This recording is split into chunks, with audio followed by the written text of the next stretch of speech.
This video is sponsored by DistroKid. Yo, what's up, dude? So, very special video today. Finally, 2 years in the making. Maybe 5 years in the making. The studio tour. So, want to thank DistroKid for sponsoring this. More on that later. But let's not mess around. Let's get right into the tour. I shot it all on my GoPro. And check it out. Enjoy. Alright, I figure we'll start right from the staircase. And go from there. A long and winding road to the studio. First up is my little backroom server. I've been running a server since like the mid-2000s. It started out as like, you know, probably a couple of terabytes. Then I had like a 4 terabyte like RAID system, and this isn't RAID or anything like that, but it's like 12 terabytes, maybe 13, because I had 8 and I think I just added another 5. Well, you know, got some storage. And then there's really the backbone to the network, little TP-Link gigabit 24 port unmanaged switch, and then above it is my patch panel for the attic drops, and that is the Unify Ubiquity, pretty much the best wireless system on the market.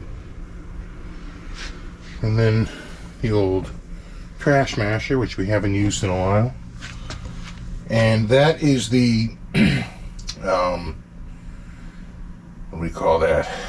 It's a reverse osmosis. Yes, I gotta think about it there. The RO, there's the waste line that goes down into the sump pump. That gives us water for the fish tank upstairs, which is stored in this barrel. Because, you know, if it wasn't already a massive project to own saltwater fish, you have to keep a barrel of water, which we keep right next to the sump pump in case the barrel explodes, because it's not really rated for water, the weight of water.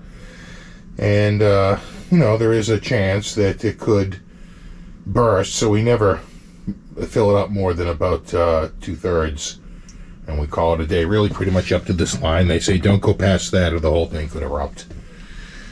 And we believe them.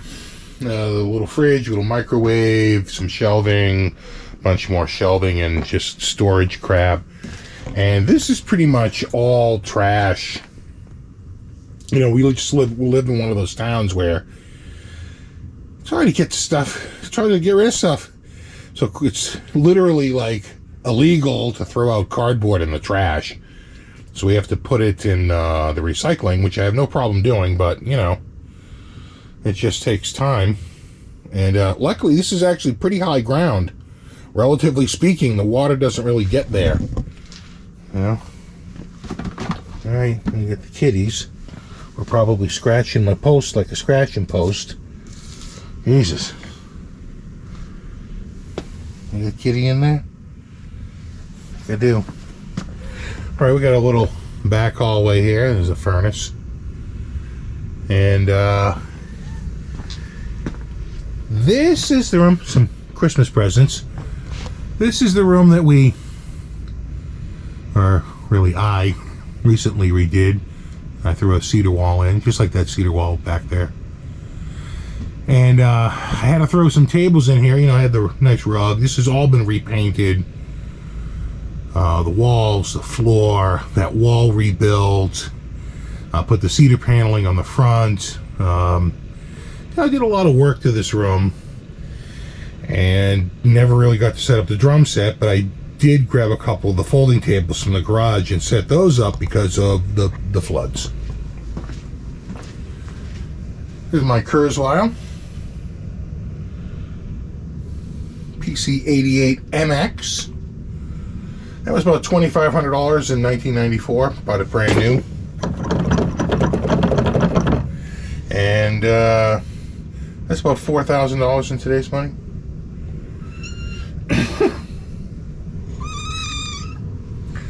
Then we have an Akai MPK 225. This is okay. My biggest complaint is I don't like that they put the octave keys up here. It's like you can't put them right here. I mean, what? Or right? I mean, maybe not right there, but right here. You gonna jump up? Come on. Yeah. You seeing this? I got cute kitties here. All right. Next up is my first gen Scarlett 18920. Got this a few years back, and you know, it always worked great. You hearing that? Little prairie. And then we have the R&R SLLD, which is basically a Mesa Boogie. I believe, like, I think it's a tri-rec, triple rectifier, preamp, right?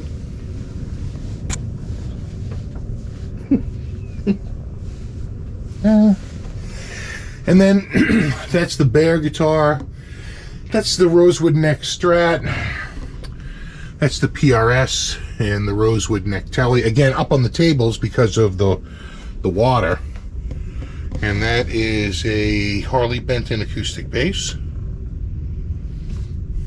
And then this is the box for the Boss Katana. I actually have the Katana up in the attic, but the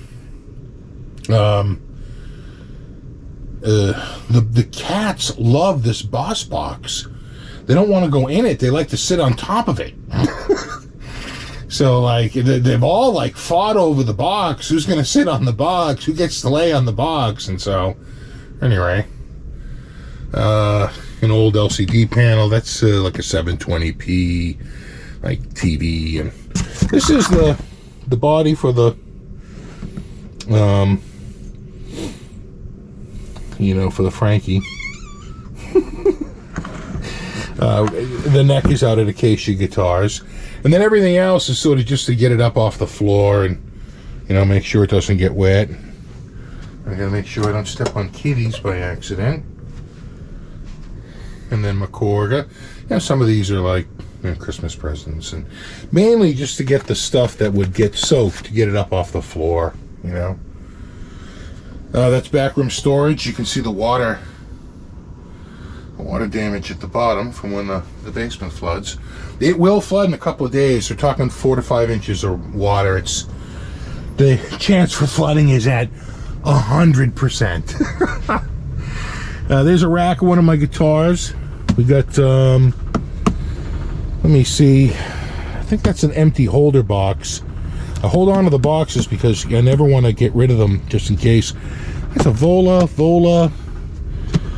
the Green Strat, the Les Paul, the Kramer, the nice Ibby, what is that?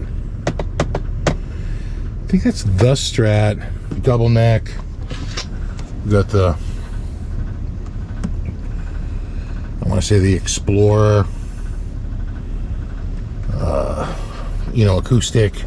That's the Kramer. I think these cases are empty, as is this one. I think I just have them up there. That's the Ibanez Les Paul. That's the box that the Harley Benton came in. And there's a couple of guitars. I don't know what those are, but they're up off the wall with this plastic, right? You see the plastic bucket at the bottom. That's various books I've acquired over the years. Could do a whole video just going through that collection.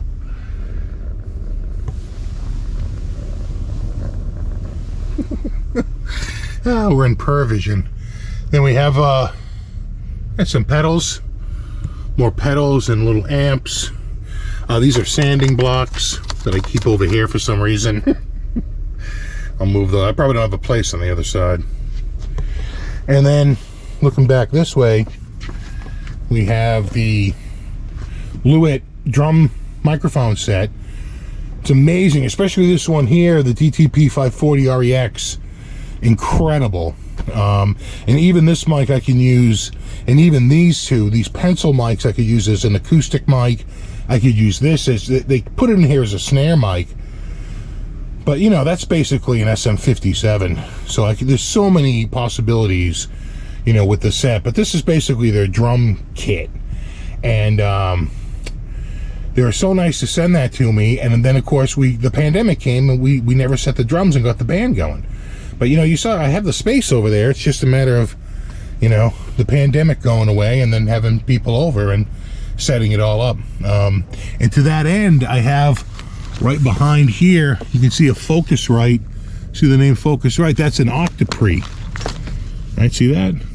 That's an Octopre back there. And so that's going to be the the preamp for the microphones, for these microphones. And it's like we're ready to roll. This project was going. It's a great little cool strap from Earth 3. And I have this like little wire hanger here. I hang the straps off these wires, so you can see the same hanger setup right there. But I use them right here, and I just, you know, keeps them organized, keeps them all right there. All right, what else we got? This is pretty much the main sitting area when I'm not recording. And where I mainly do the work on guitars. That's a soldering station. And then I just, you know, I think not Home Depot, what am I thinking of? Harbor Freight. These magnetic strips are like free with a purchase. I think I was buying a compressor. I was like, throw them in, boys. I use them. That's a great way to get the tools right there at your fingertips and be somewhat neat, chaotically neat. And then, you know, just various tools that I've had around here. And then up there's more like parts and stuff, tuners and stuff, batteries, and some Allen wrenches and some. It's a mixed bunch in here. I got to clean these out next. My Fret Guru. Love that. Nice little aluminum bar. That's great. And then you know, parts. And that's all Dremel tools up at the top there. Various chemicals, polishes, pastes, and oils. And you know what? Let me pull this down. You might actually like this. For a certain person out there, this is going to be pretty cool. You know, I forgot about this. Let me, oh, this is kind of heavy. Let me go something like this. Like that. Maybe like that. Yeah. I'll hold it down. Roll it out. This is a. Let me push that up a little bit. This is a Wacky Packages uncut sheet. You see it's starting to come up. I really regret. These were all nice and tight when I first got this, but it's just been here for so long. You can see they're starting to separate. I really got to get these like under, hold on, you know, under glass. You know, it's an enormous set, an enormous uncut sheet of the original 1970s Wacky Packages, if you remember, like, you know, any of these from the 70s. I mean, this was it. Ragu, Lando Quakes, you know, Tide, and Crust. I mean, you know, Fright Guard. I mean, the A Jerks was a classic. Drowny. Blunder. God. You know, and of course Gadzuka, which is the thing on the back, right? So what you would do is you would, you know, you'd get you know, enough of a set that you could turn them over, and the back of them, you know, would have this graphic, right? So that, again, it's an uncut sheet. Pretty cool. Oh, I should get that framed and mounted or something at some point. Those are basically polishing cloths, the towels, rags, brushes, things I use to clean, you know, anything cleaning, you know, brushes and stuff like that. Magnifying glass, got a Dremel in there, a couple of iPads, and some small parts, and then a couple of multimeters. I got the digital at the top, I think that's an automotive in the middle, and an analog at the bottom. Tuner and a tuner, various chemicals, and my Boss little mini katana. I love that thing. Can't tell you how much I love that thing. It's amazing. Got a little power station, and what do we got? Just, you know, stuff. I keep this right here. That's my little guest pass when I went to go see Phil X. And what else do we have? That's kind of it. It's the Fender Bluetooth speaker, and that's a wax sculpture my son made for me a couple of years ago. Actually, like 6 years ago. And it's been a while. You know, just I like to keep flashlights at the ready. A couple of toys I picked up a few years ago on the Lark. They're pretty cheap. Apparently now they're kind of worth some money. Wish I left them in the box or got two of them. One in the box and one I took out. And the one that really took off was the limited edition Golden Boy, which I could have got for about 50 or 60 bucks. They're 500 plus now. That's only a few years ago. So, yeah.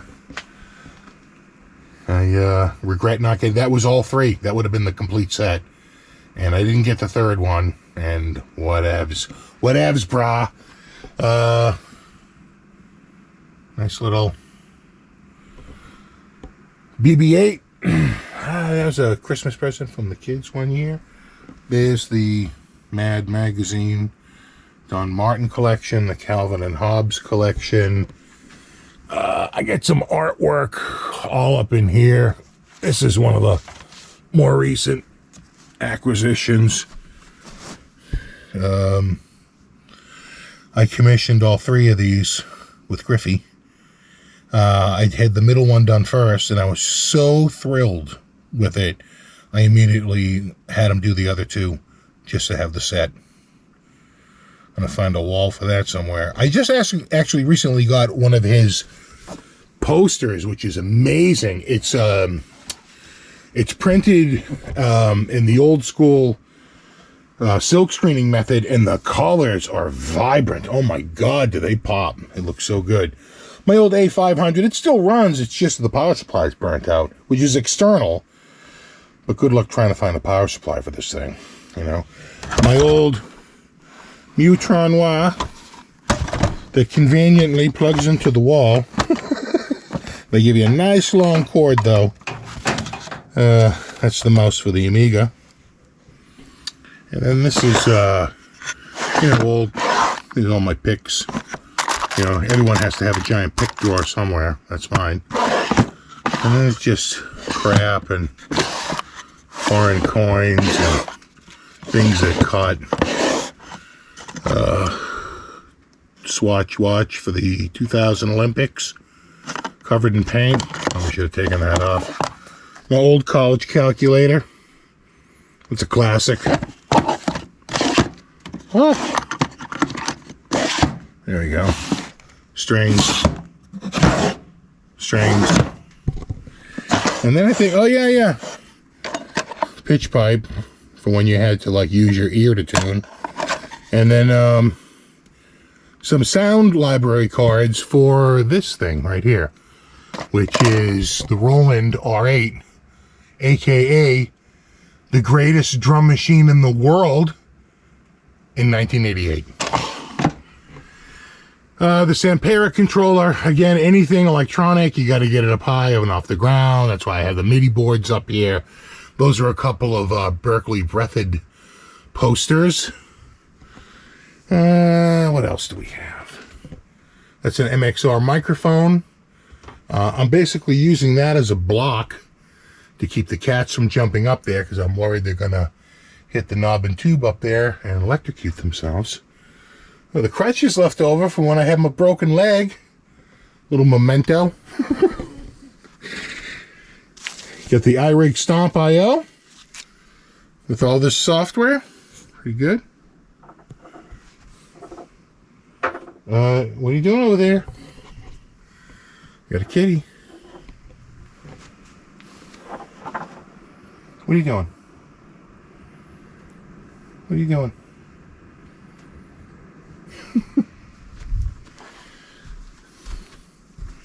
Then we got the Chinese 7-string, the Chinese like 335 copy, the Ovation Viper, the what is that? The Harley Benton. That's a great guitar actually with the roasted maple neck. Same with this one, the Dan Electro. Surprisingly, how much I like that. You know, but if you ask Shane, you can't use that humbucker live. It's not really potted, and it's squealing plenty. And then my ST54 made in Japan, the Charvel, and I think that's a Squire. I'm pretty sure, and I think that's the Donner. And then there's my TV. That's the window where the cats like to sit. There's cats. Right there. And then this is it. This is the main area.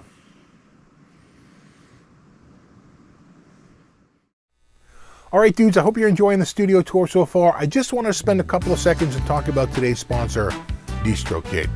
DistroKid is pretty much the best in the industry for getting your original music or even your cover songs up on Spotify, Pandora, iTunes, Amazon.com, iHeartRadio. If someone even covers your song on YouTube, they can even chase that money down for you and get you paid through unauthorized covers. They upload to their distribution sites 10 to 20 times faster than any other distribution service. And they are the cheapest on the market. With only a $20 annual fee, the next cheapest company would charge you double to upload a single album. You could upload 10 albums, 20 albums in a year for the same $20. They also give you 100% of your royalties. This is why they're so popular. This is why DistroKid has taken the industry by storm. They really are a game changer. You get to keep 100% of your royalties. They collect them all and they pay them out to you. And if you go through and you want to have a licensed cover, they'll even go and get the licensed permission for you to use it. They will get the permission for you to be able to license the song. That's fantastic. And I don't think a lot of people realize this, that's not where it ends. Once you get a song licensed, you have to maintain that license, and you have to provide the company that granted you the license, whether it's the artist or the record company, you have to maintain an accounting with them on a regular basis, a monthly basis. That's a lot of paperwork that most people can't handle, and that's where DistroKid just handles that all for you.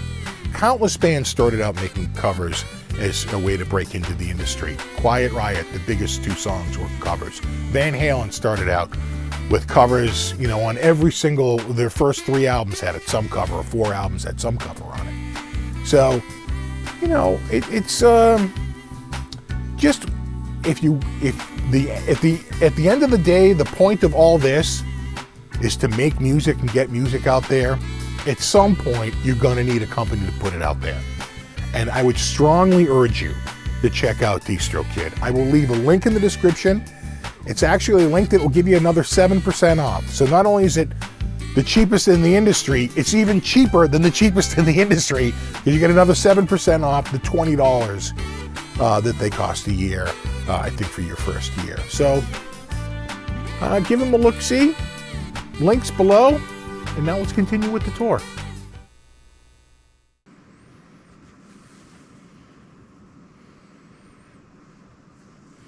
And we'll get started right here. We got my Select Strat with the channel bound neck. Looking pretty good. And Hughes and Kettners. All right, Black Spirit 200. And the Deluxe 40. They're very similar amps. You know, they both have, you know, clean crunch, lead, and ultra channels with a boost. All right. But this is all tube and runs, you know, pretty warm and has a little bit of weight to it. And this is solid state, weighs like 3 pounds, and it's cool to the touch at all times. And it's 200 watts and 40 watts. But that's a really loud 40 watts. And, you know, they're probably about equally as loud. It takes about 200 of these watts to get about 40 of those watts. So they're about the same loudness. That's the Panama. Of all the Panamas, this is the only one I really liked. You know, enough to hold on to. I got rid of the other ones. One of them broke, and the other ones I sold. But this one actually, you know what, it's just a straight up tweed. It sounds pretty good. Here we have the Harley Benton Big Tone, right? I almost said Hot Tone, but that's those amps. The Big Tone. Pretty good. And there's X Tone. Everything's got tone in it. And then, of course, the Lotus from the 80s. I don't know if this was made in Japan. I think this is made in Korea. It's either Korea or Japan. And then right here we have my 70s classic Strat. There. With the bullet dress rod top. And then right next to that, the 2020 Epiphone LP Custom. Love that guitar. That's why it's in pole position. And same with this one here. In fact, when we did the live show and we were talking about all the different, you know, acoustics, and we played, I think, 4 acoustics that night. And at the end of the night, I said, well, which one did you think sounded best? You know, it was a very unscientific test, but if I went back and really tallied the votes, this one might have come out on top. This had a lot of votes. People said it just had a lot of depth, you know. I'm going to get a little closer down here. We'll start down here. There's the Viper Pro 100. Actually, luckily, this side of the room is slightly higher than the rest of the room. It doesn't really get wet in this corner. This wall is slightly higher than the other parts of the room. You see what I got? You see what I got going on here? You know, I'm trying to work here. You have a Scarlett Solo and a little mini orange amp, which I leave there because I love orange. The guys at Orange have been super nice. Also, the reason why I leave this Scarlett here, because I like to show off those brands. Gotta get that X5 out of there. Sorry, X5. Spare microphone in case the mic goes. I have to go looking for it. It's right there. And then the Tascam. I want to say this.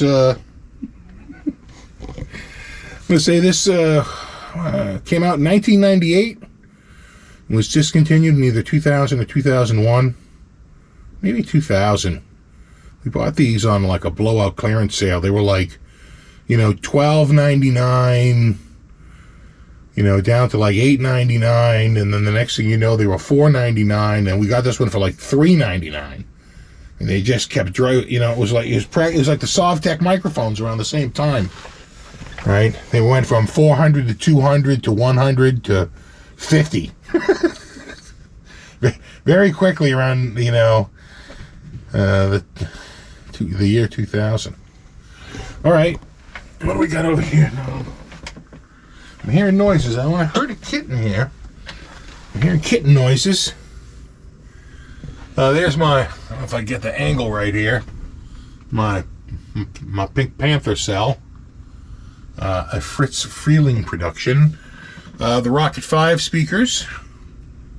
You know, some various swag I've got over the years. The bootlegger guitars, Ortega guitars, Engel.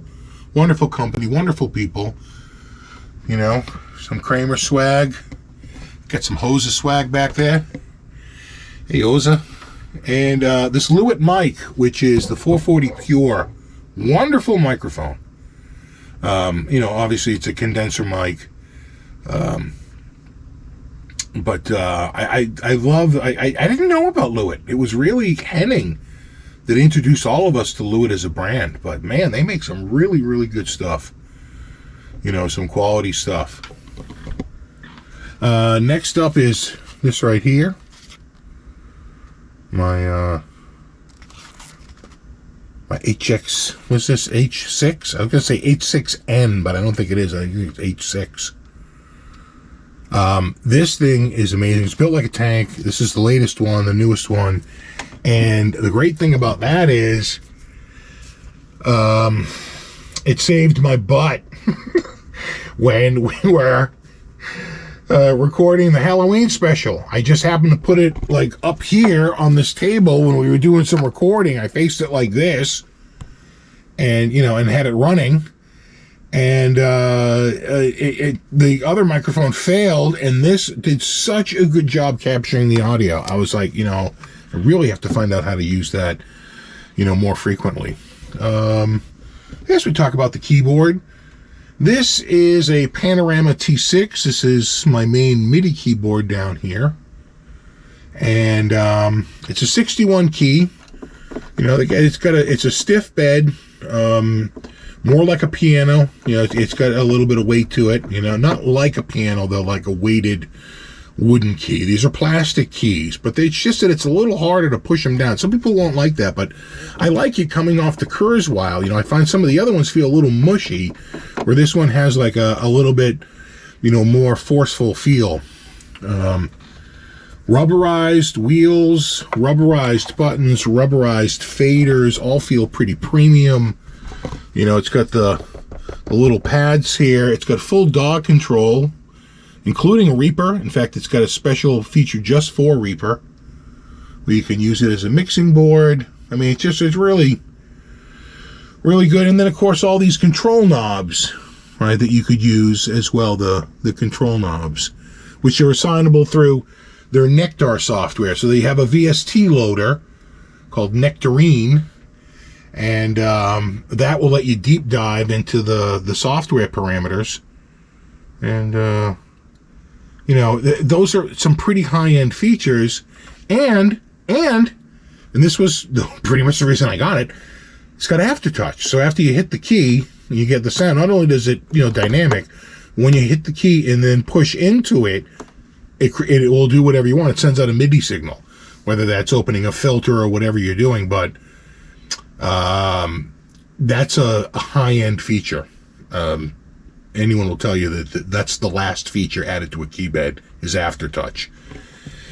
And this is $299, you know, which is pretty cheap. I think it's the cheapest 61 key out there. You could get like a 24 key with aftertouch for $299, but you're not getting a 61 out there. You know, it's pretty good.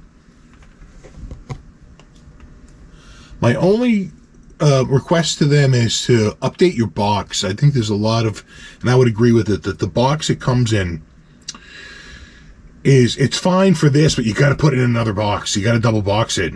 I just felt like it was sort of out there and naked a little bit, but it made it here okay. But people were saying, man, I hope it doesn't get broken in the box. They felt like the box was a little slim, and I was like, huh.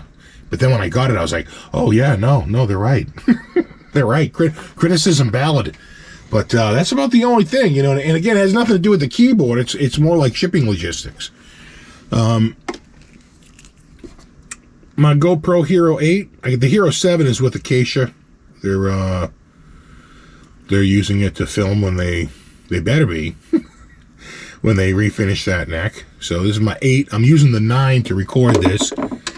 This is the best tuner I own. This is the Peterson Strobo Stomp. It's like an order of a magnitude better in accuracy than any other tuner I own. So when I want to tune very quickly, I just use a clip-on. But when I want to be accurate and I want to intonate, I always use this.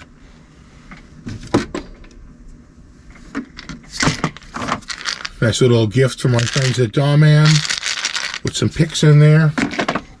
My Dawman picks like that right there. That's the cam you see when I do my alt cam. And rosin. That's for the bow. And just a tip on that, if you want to get into the bow business, you kind of need a Les Paul. The height of the bridge gets it off that gets the bow far enough away that you're not going to hit the guitar, right? The height of the strings is actually a bit lower on this, right? Just, directly speaking, they're definitely much lower. And you've got these knobs in the way, which means you've got to move the bow up in here.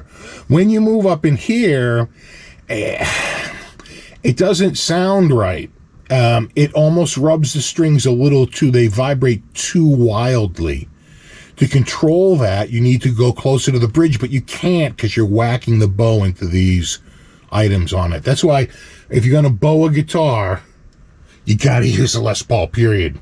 Or some other guitar with that feature where you've got a clean path past, the strings in this direction. Anyway, and, of course, you can't use a dry bow. You have to rosin it up. And I have a couple of types of rosin. Right there. Some jade. And I think some dark amber. Just some leftover tripods and clamps and crap. This is my main recording unit. I love it. It's a Focusrite 18i20. Getting the kitties. And, this is really the heart of my whole rig here. And then I plug that into this down here, which is it's not even really that new. This is a 2012. It's a 3rd gen i7. It's a 3770K with 16 gigs of RAM. And, the main thing is that I got rid of the hard drives and upgraded everything to SSDs. And, that goes a long way. It really does make it go a lot faster.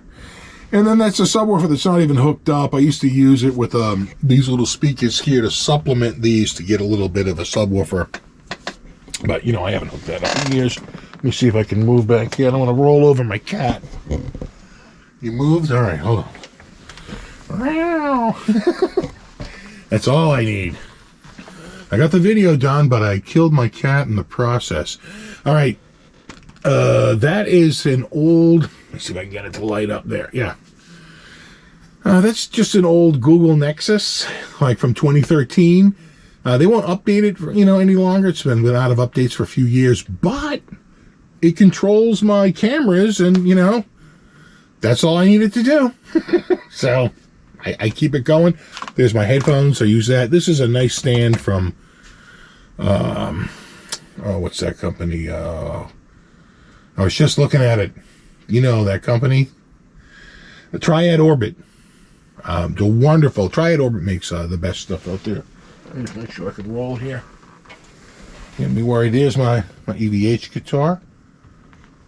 Right there. Keep it right there on the old stand. Love that guitar.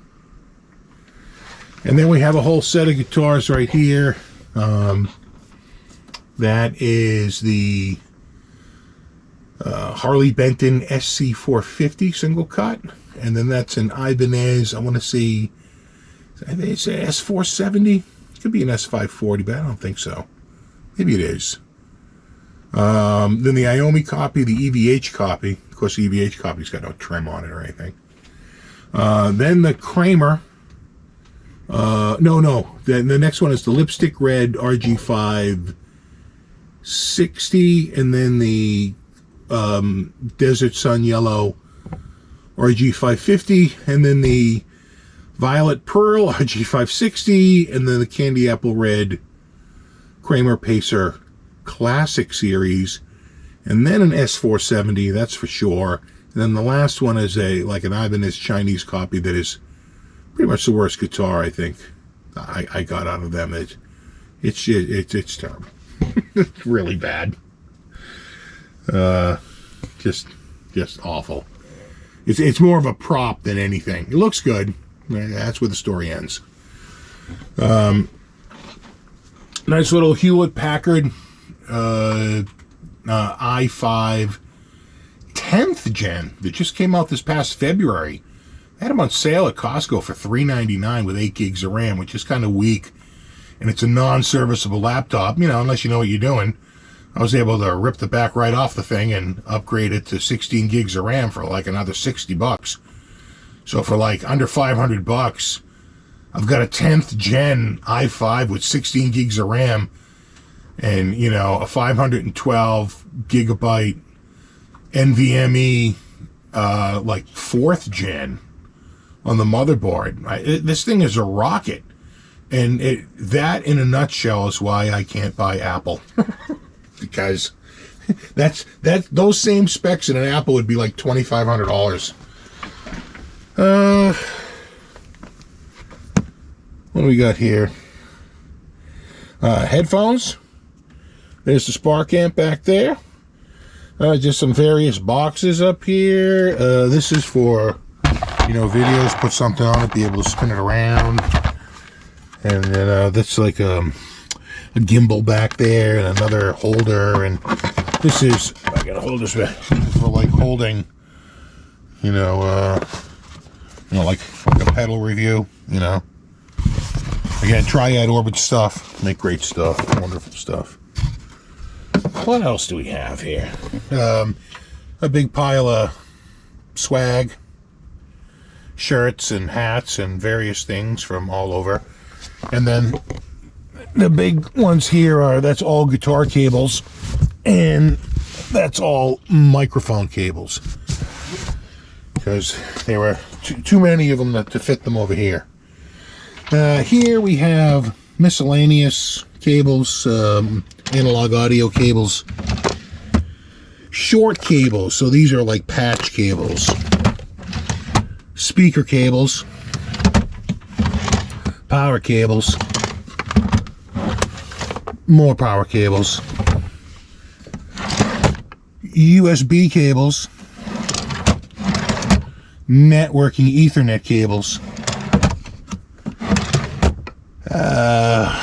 That looks like VGA, DVI, HDMI, and SATA cables. Microphones and microphone related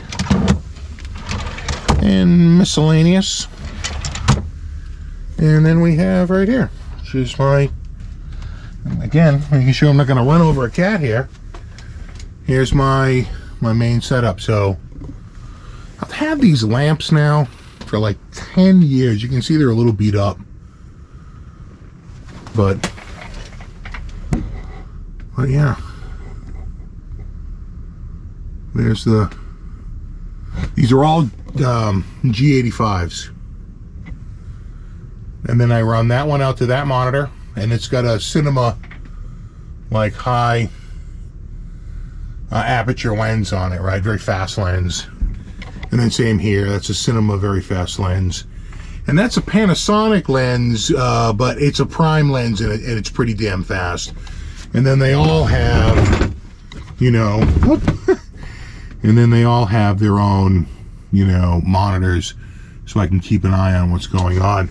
I've had to pull some of this stuff up again because we're going to have flooding. And, flooding is flooding. There's a scale. Use that to weigh guitars. And I'm trying to think of anything I missed here. Not really. Just one last little look here.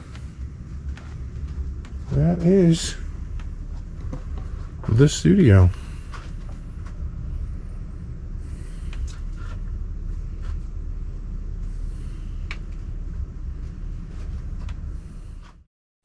All right, dudes. Well, there's the tour. I hope you enjoyed it. I'm sorry it took so long, but It was just one thing after another. And but we're finally there, and we finally got it done. The next thing I'd like to do, and maybe we'll do it after the first of the year, I'll do a video where I cover like all my guitars. We'll go through and do something like that. I think that's something people have been clamoring for forever. Give me a month or so. We'll get that done. But thanks so much for hanging out. Really appreciate it. And check out the sponsor, DistroKid. Super shout out to them for sponsoring the video. Much thanks. And there you have it. As always, thanks so much for hanging out. And rock on.